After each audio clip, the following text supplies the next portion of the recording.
Sa ngalan ng Ama, at ng Anak, at ng Espiritu Santo. Amen. Sumainyo ang Panginoon. At sumainyo rin. Mga minamahal na mga kapatid, sa araw na ito, ating ipinagugunita ang isang santo na si San Roque, ang patron ng mga may sakit, ng mga may karamdaman. Nawa sa kanyang tulong at panalangin, idulog natin sa kanya ang ating mga nararanasang karamdaman para sa ating kagalingan. Hingin natin ang kanyang tulong at panalangin upang magkamit din tayo ng mga biyaya at pagpapala mula sa Diyos. Mga kapatid, aminin natin ang ating mga kasalanan upang tayo maging marapat gumanap sa banal na pagdiriwang.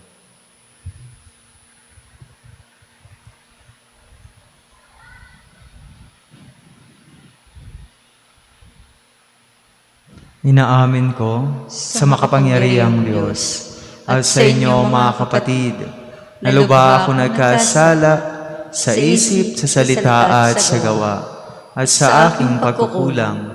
Kaya'y sinasamo ko sa mahal na Birheng Maria, sa lahat ng mga anghel at mga banal, at sa inyo mga kapatid, na ako'y panalangin sa Panginoong ating Diyos. Kawan tayo ng makapangyarihang Diyos, patawarin tayo sa ating mga kasalanan at patnubayan tayo hanggang sa buhay na walang hanggan. Amen.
Manalangin tayo.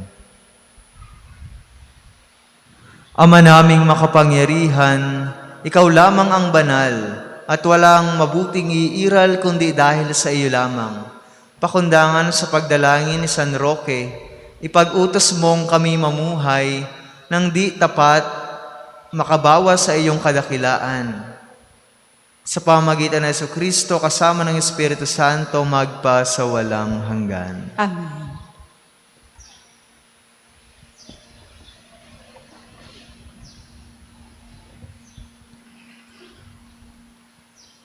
Pagbasa mula sa aklat ni Propeta Ezekiel. Sinabi sa akin ng Panginoon, Tao, sabihin mo sa pinuno ng Tiro na ito ang ipinasasabi ko sa kanila. Sa iyong kapalaluan ay sinabi mong isa kang Diyos. Nakaluklukang parang Diyos sa gitna ng karagatan, bagamat ang totoo'y hindi ka Diyos, kundi tao lamang. Pinipilit mong abutin ang isipan ng isang Diyos. Akala mo'y matalino ka pa kay Daniel. Akala mo'y matalino ka, alam mo ang lahat ng bagay, kahit pa anong lihim. Sa dunong mo't kaalaman ay nagkamal ka at nakapagbunton ng pilak at ginto.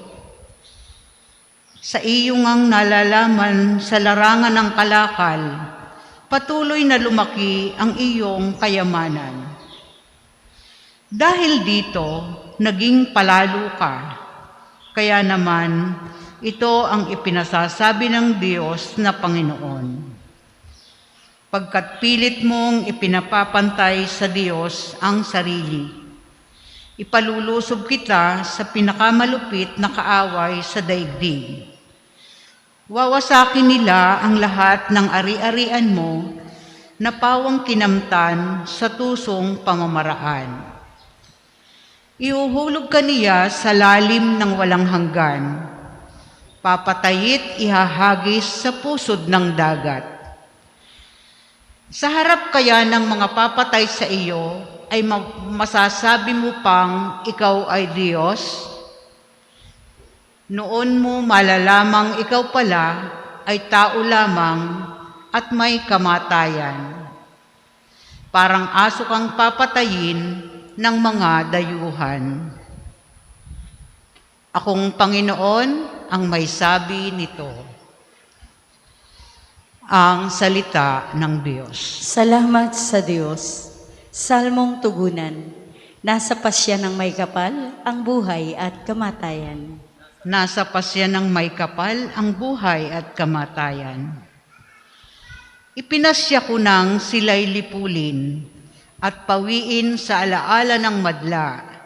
Ngunit dit ko tutulutan ang kanilang kaaway, ay maghambog at sabihing, Nasa pasya ng may kapal ang buhay at kamatayan. kami ang lumupig sa kanila at hindi ang Diyos nila. Mahina ang pangunawa ng Israel at sila'y maituturing na bansang mangmang. Nasa pasya ng may kapal ang buhay at kamatayan. Paanong ang 1,000 ay matutugis ng isang tao at mapipigilan ng 2 pang 10,000? Sila'y pinabayaan ng Diyos na poon. Itinakwil na sila ng kanilang dakilang Diyos. Nasa pasya ng may kapal ang buhay at kamatayan. Darating ang araw ng aking paniningil at paghihiganti, hanggat sa sila'y humapay at mabuwal. Pagkat ang wakas nila ay malapit na, ililigtas ng poon ang kanyang bayan. Siya'y mahahabag sa mga naglilingkod sa kanya. Nasa pasya ng may kapal ang buhay at kamatayan. Magsitayo po ang lahat.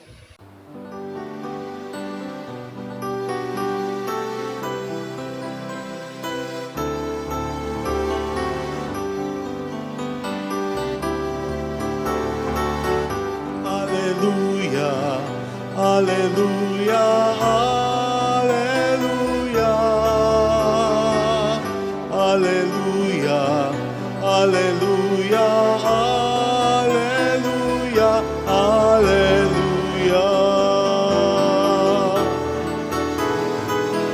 hallelujah, hallelujah, hallelujah, hallelujah,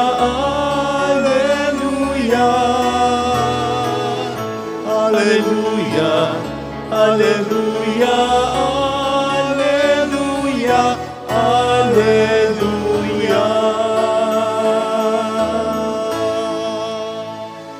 Sumainyo ang Panginoon. At sumainyo rin. Ang mabuting balita ng Panginoon ayon kay San Mateo. Papuri sa iyo, O Panginoon. Noong panahong iyon, sinabi ni Jesus sa kaniyang mga alagad, Sinasabi ko sa inyo, napakahirap mapabilang ang mayayaman sa mga pinagaharian ng Diyos. At sinasabi ko rin sa inyo, madali pang makaraan ang kamelyo sa butas ng karayom kaysa pasakop sa paghahari ng Diyos ang isang mayaman. Nagtaka ang mga alagad nang marinig ito, kaya't naitanong nila, kung gayon, sino po ang maliligtas? Tinitigan sila ni Jesus at sinabi, hindi ito magagawa ng tao, ngunit magagawa ng Diyos ang lahat ng bagay. At nagsalita si Pedro, "Tingnan po ninyo, iniwan namin ang lahat at kami sumunod sa inyo. Ano po naman ang para sa amin?" Sinabi sa kanila ni Jesus, "Tandaan ninyo ito, kapag nakaluklok na ang anak ng tao sa kanyang maringal na trono sa bagong daigdig, kayong sumusunod sa akin ay luluklok din sa 12 trono upang hukuman ang 12 lipi ng Israel. At ang sino mang magtiis na iwan ang tahanan, mga kapatid na lalaki at babae, ama, ina, mga anak, o mga lupain alang-alang sa akin, ay tatanggap ng makasandaang ibayo at pagkakalooban ng buhay na walang hanggan. Ngunit maraming una na magiging huli, at maraming huli na magiging una." Ang mabuting balita ng ating kaligtasan. Pinupuri ka namin, Panginoong Hesukristo. Magandang umaga po sa inyong lahat at welcome sa Pambansang Dambana at Parokya ng Santo Padre Pio. Ganun na rin, magandang umaga rin po sa lahat ng nakikiisa sa ating via live streaming sa kani-kanilang tahanan. Ngayon nga po ay ating ipinagdiriwang si San Roque. Kung kilala po ninyo si San Roque, siya po yung merong aso na katabi, na may tangay-tangay na tinapay. Napakabuti po ni San Roque noong mga panahong iyon, sapagkat nung nagkaroon ng malaking salot, kumbaga parang COVID-19, ng salot sa Roma, nagkaroon ng taggutom, itong si San Roque po ay napakabuti. Siya po ay napakayaman, sapagkat siya po ay kilala, sapagkat ang tatay niya, kung hindi ako nagkakamali, ay gobernador. Ngunit, sa kanyang murang edad, sa edad na 20 years old, ibinigay niya lahat ang kanyang yaman. Ipinagkatiwala sa gobyerno para ipamigay sa may hirap. Si San Roque ho ay napakabuti. Hindi niya inisip ang kanyang sarili. Nung siya po ay nagkaroon ng sakit at nagkaroon nga ng salot ng peste, ay siya po ay, para hindi po siya maging pabigat sa mga tao o sa kanyang mga kamag-anak, siya po ay pumunta malapit doon sa Milan, sa Italia, sa isang gubat. At doon po siya nanirahan, doon siya nagtahan. Pero nakagugulat po dito, kaya po merong aso doon sa kanyang katabi. Hindi po ibig sabihin siya po ay patron ng mga aso o mga hayop. Siya po ay tinulungan noong aso. Kaya may daladalang tinapay, ibinibigay po kay San Roque. Sapagkat yun yung pamamaraan marahil ginamit ng Diyos. Sa mga natulungan ni San Roque, merong isang aso na sumisimbolo na yung pagbibigay ay naroon. Kahit po aso, nagbigay, nagbahagi ng kabutihan kay San Roque. Alam niyo ho, hindi po sa kanya yung aso na iyon. Yung po ay iba ang may-ari. At minsan ho, nagulat at nagtaka itong may-ari ng aso kung saan dinadala yung daladalang tinapay ng aso. At minsan ho'y sinundan ito at doon nga natagpuan nung may-ari na ito'y binibigay kay San Roque. Alam mo mga minamahal na mga kapatid, tugman-tugma sa ating ebanghelyo sa araw na ito. Ang sabi po dito, napakahirap mapabilang ang mayayaman sa mga pinagaharian ng Diyos. At sinasabi ko rin sa inyo, madali pang makaraan ang kamelyo sa butas ng karayom kaysa pasakop sa paghahari ng Diyos ang isang mayaman. Hindi po ibig sabihin ng Panginoon dito ay hindi magkakamit ng buhay na walang hanggan at makapapasok ang mayayaman sa langit. kundi ang nais iparating ni Jesus, kahit mayaman ka, kahit mahirap ka, pwede kang makarating sa langit kung tayo'y marunong magmahal sa kapwa, kung marunong tayong magbigay at magbahagi sa ating kapwa. Kaya ang sabi ng Panginoon, kung gayon, hindi ito magagawa ng tao, ngunit magagawa ng Diyos ang lahat ng bagay. Sa ating kakayanan, hindi po natin kaya. Ngunit walang imposible sa Diyos. Lahat kaya niyang gawin. Lahat mayroong pag-asang pumunta sa langit. Ngunit yun ay depende sa ating pamumuhay sa daigdig na ito. Katulad ho ni San Roque, kahit siya'y mayaman, kanyang ibinahagi ang ari-arian niya, ang lahat ng pwede niyang manahin para lamang sa mga dukha, sa may hirap. At yun din po ang panawagan sa ating lahat, sa ating ebanghelyo sa araw na ito. Ang bawat isa, pwedeng maging santo, hindi nga lang idinideklara sa anong pamamaraan, kung tayo'y mapagmahal, kung tayo'y mapagbigay, kung tayo'y hindi madamot sa ating kapwa-tao. Yan lang naman po ang pagmamahal na hindi pwede nating paghiwalayin. Ang alin? Ang pagmamahal sa Diyos at ang pagmamahal sa ating kapwa-tao. Hindi ba? Minsang tinanong ang Panginoon, ano po ang ano ang utos na pinakadakila? Ang sabi ng Panginoon, mahalin mo ang Diyos ng higit sa lahat at mahalin mo rin ang iyong kapwa gaya ng iyong sarili. Yan po ang pagkakawang gawa na ipinakita ni San Roque. Ibinahagi kahit na siya ay walang-wala. Di bali na siyang mawalan. Huwag lamang ang may hirap ang mga dukha. Mga minamahal na mga kapatid, paano po tayo nagiging isang mabuting halimbawa? Paano tayo nagiging isang mabuting Kristiyano sa ating kapwa Kristiyano? Paano po tayo nagbibigay? Si San Roque, ginive up ang lahat. Tayo kaya rin kaya natin iyon. Ang sabi ng Panginoon, walang imposible. Magagawa natin ang lahat sa biyaya at grasya ng Diyos. Napakabuti ng ating santo na ipinagdiriwang ngayon. At sana ito'y maging hamon po sa ating lahat na tayo dapat ay maging isang mabuting halimbawa sa ating kapwa. Marunong magmahal, marunong magbigay, at marunong magbahagi sa nawawalan. Kaya naman, mga minamahal kong mga kapatid, ipanalangin muli natin sa misang ito na pagkalooban tayo ng biyaya na mayroong kabukasan na makita ang mga taong wala.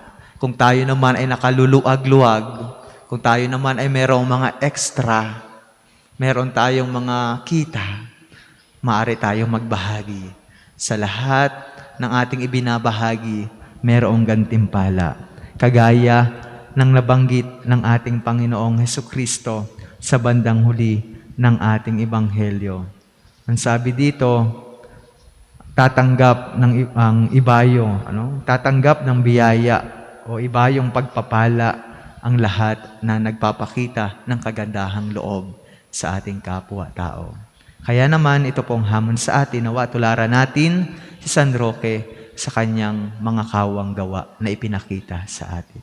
Pagpalain tayo ng Diyos ngayon at magpakailanman. Amen. Para po sa mga maghahandog ng sobre, pakihulog na lamang po sa buslo.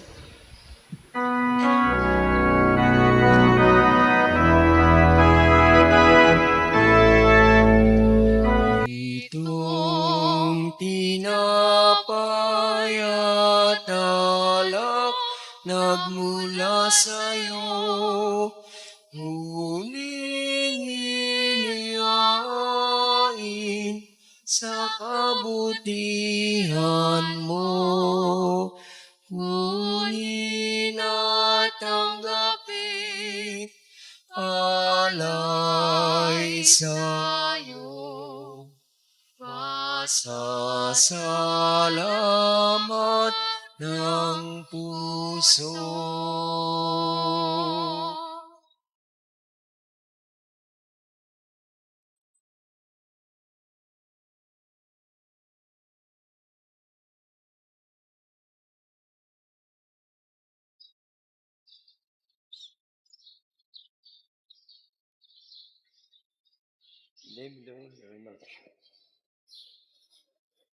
Magsitayo po lahat.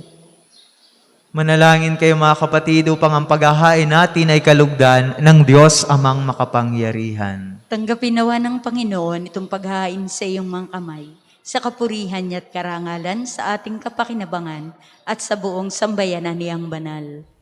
Ama naming lumikha, ipagkaloob mong ang aming mapagkumbabang paglilingkod ay kalugdan mo sa ikararangal ng mga banal mong ikinalulugod at sa ikadadalisay ng aming katauhan at loob. Sa pamamagitan ng Jesucristo, kasama ng Espiritu Santo, magpa sa walang hanggan. Amen. Sumainyo ang Panginoon. At sumainyo rin. Itaas sa Diyos ang inyong puso at diwa. Itinasa namin sa Panginoon. Pasalamatan natin ang Panginoong ating Diyos. Marapat na siya ay pasalamatan. Ama naming makapangyarihan, tunay ngang marapat na ikaw ay aming pasalamatan. Ikaw ay nagniningning sa piling ng mga banal na ikinararangal mo sa kanilang kabutihan. Ibinibigay mo silang huwaran namin araw-araw at katuwang sa pagsamba sa iyong kamahalan. Sa pamamagitan ng anak mong si Jesucristo, kami naliligid ng mga banal na tao. Sila'y mga saksi na ang pananalig sa iyo ay magaganap namin sa ikararangal mo. Kaya kaysa ng mga anghel, nagsisiawit ng papuri sa iyo nang walang humpay sa kalangitan. Kami nagbubunyi sa iyong kadakilaan. Santo, Santo, Santo, Panginoong Diyos ng mga hukbo. Napupuno ang langit at lupa ng kadakilan mo. Hosana sa kaitaasan, pinagpalang na paririto. Sa ngalan ng Panginoon, Hosana sa kaitaasan, Hosana sa kaitaasan. Kung hindi kayang lumuhod ay manatiling nakatayo ng may paggalang. Ama naming banal, ikaw ang bukal ng tanang kabanalan. Kaya't sa pamamagitan ng iyong Espiritu, gawin mong banal ang mga kaloob na ito upang para sa amin maging katawan at dugo ng aming Panginoong Hesukristo. Bago niya pinagtiis ang kusang loob na maging handog, hinawakan niya ang tinapay, pinasalamatan kaniya, pinagati-ati niya iyon, iniabot sa kaniyang mga alagad at sinabi, "Tanggapin ninyong lahat ito at kanin. Ito ang aking katawan na ihahandog para sa inyo."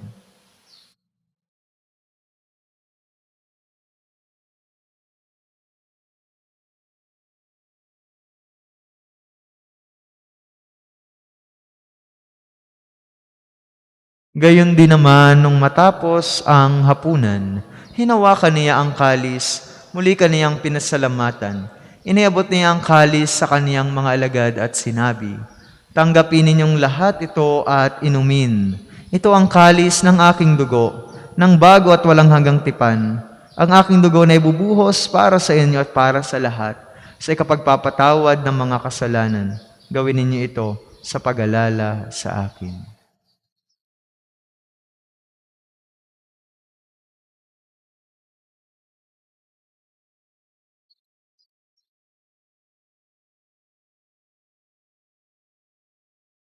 Pagbunyin natin ang misteryo ng pananampalataya. Si Kristo'y namatay, si Kristo'y nabuhay, si Kristo ay babalik sa wakas ng panahon.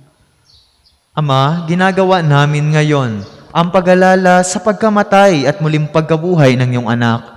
Kaya't inialay namin sa iyo ang tinapay na nagbibigay buhay at ang kalis na nagkakalob ng kaligtasan. Kami nagpapasalamat dahil kami iyong minarapat at tumayo sa harap mo para maglingkod sa iyo. Isinasamo namin kami magsasalo-salo sa katawan at dugo ni Kristo ay mabuklod sa pagkakaisa sa pamamagitan ng Espiritu Santo. Alalahanin mo rin ang mga kapatid naming nahimlay na may pag-asang sila'y muling mabubuhay, kaya hindi na lahat ng mga pumanaw. Kaawaan mo sila at patuloyin sa iyong kaliwanagan. Kaawaan mo at pagindapatin kaming lahat na makasalo sa iyong buhay na walang wakas. Kaisa ng mahal na Birheng Maria na ina ng Diyos, kaisa ni San Jose ang kanyang kabiyak na puso, kaisa ng mga apostol at lahat ng mga banal na si Santo Padre Pio at si San Roque na nabuhay dito sa daigdig ng kalugod-lugod sa iyo, maipagdiwang nawa namin ang pagpupuri sa ikararangal mo sa pamamagitan ng iyong anak na aming Panginoong Heso Kristo. Sa pamamagitan ni Kristo, kasama niya at sa Kaniya, ang lahat ng parangal at papuri sa iyo, Diyos amang makapangyarihan, kasama ng Espiritu Santo, magpasawalang hanggan. Amen, amen, amen. Amen. Amen, amen, amen. Amen.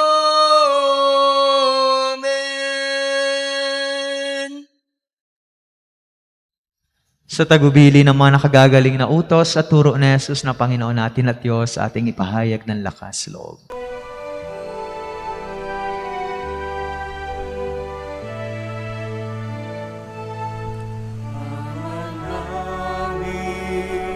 Sumasalangit ka, sambahin ang ngalan mo. Mapasa amin ang kaharian mo, sundin ang loob mo. Dito sa lupa, parang sa langit, bigyan mo po kami ngayon ng aming kakanin sa araw-araw at paglawarin mo kami sa aming mga sala para napagpapatawad namin sa nagkakasala sa amin. At huwag mo kaming ipahintulot sa gusto, at yadya mo kami sa lahat ng masama.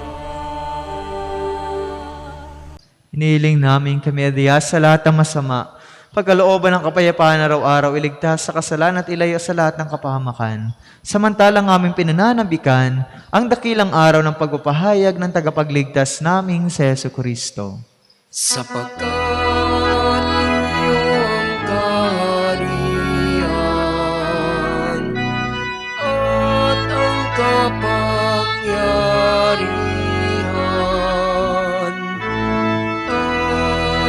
at ang kapurihan magpakailanman. Amen. Panginoong Heso Kristo, sinabi mo sa iyong mga apostol, kapayapaan ang iniiwan ko sa inyo, ang aking kapayapaan ang ibinibigay ko sa inyo. Tungayan mo ang aming pananampalataya at huwag ang aming mga pagkakasala. Pagkalooban mo kami ng kapayapaan at pagkakaisa, ayon sa iyong kalooban, kasama ng Espiritu Santo, magpasawalang hanggan. Ang kapayapaan ng Panginoon ay laging sumainyo. At sumainyo rin. Magbigayan kayo ng kapayapaan sa isa't isa. Peace be with you. Kordero ng Diyos, na nag-aalis ng mga kasalanan ng sanlibutan, maawa ka sa amin. Kordero ng Diyos na nag-aalis ng mga kasalanan ng sanlibutan, maawa ka sa amin. Kordero ng Diyos na nag-aalis ng mga kasalanan ng sanlibutan, ipagkaloob mo sa amin ang kapayapaan. Kung hindi kayang lumuhod, ay manatiling nakatayo ng may paggalang.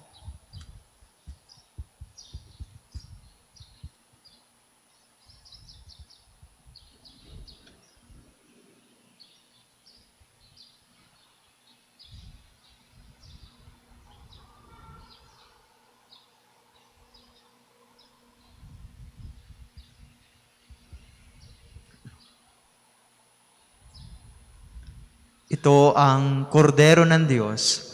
Ito ang nag-aalis ng mga kasalanan ng sanlibutan. Mapalad ang mga inaanyayahan sa kanyang banal na piging. Panginoon, hindi ako karapat-dapat na magpatuloy sa iyo. Ngunit sa isang salita mo lamang ay gagaling na ako.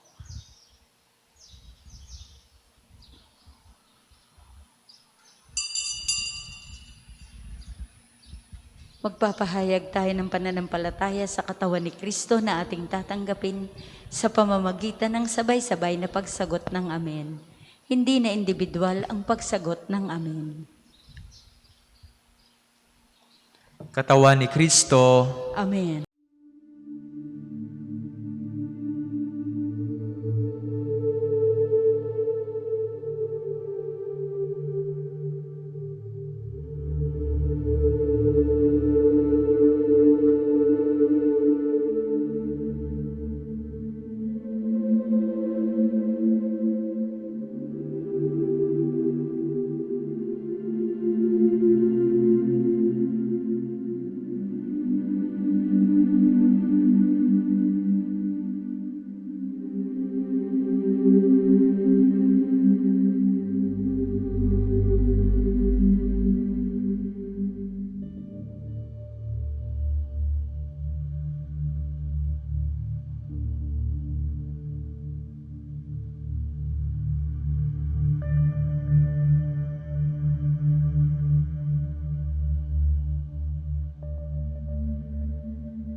manalangin tayo. Ama naming mapagmahal, kaming mga nakinabang ay dumadalangin makasunod kay San Roque na nag-ukol ng pagsamba sa iyo sa paglilingkod sa kapwa-tao sa pamamagitan ni Jesucristo kasama ng Espiritu Santo magpa sa walang hanggan. Amen. Sumainyo ang Panginoon. At sumainyo rin. Pagpalain kayo ng mapagmahal at mapagpatawad na Diyos, Ama, at Anak, at ng Espiritu Santo. Amen. Tapos ng banal na misa, humayo kayo sa kapayapaan ni Kristo. Salamat sa Diyos.